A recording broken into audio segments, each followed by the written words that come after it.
Ron Gaskill left Quincy when he was 20 years old in 1950 to join the U.S. Air Force. He went on to serve as what's called a flight traffic specialist for countless dignitaries in the United States and abroad. But the day JFK was assassinated is one he'll never forget. Gaskill flew with JFK and First Lady Jacqueline Kennedy to Fort Worth, Texas, the night before the murder.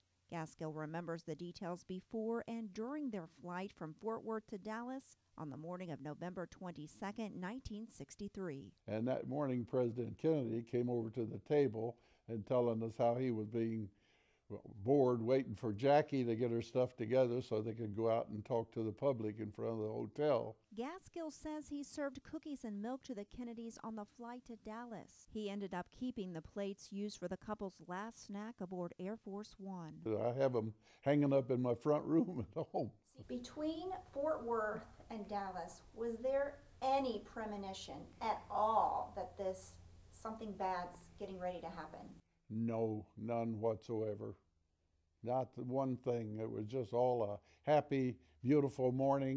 He was very happy and always joked with you. They talked and they'd ask questions, and they're just down-to-earth people. Gaskill was playing cards with the other flight attendants aboard Air Force One when he heard the news from the chief pilot. After they left, we knew they'd be there quite a few hours, and when Colonel Swindell came up and told us, he said, "You better break up your card game, the president's been shot." I was just looking at a paper that one of the flight attendants had, and that paper was supposed to be from the Warren Commission and the FBI report, and I could see three things in it. Dole and I was talking.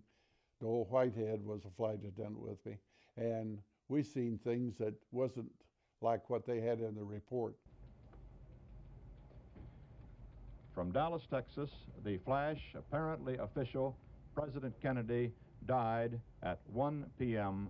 Central Standard Time. It was the most terrible thing that I can remember happening in my lifetime.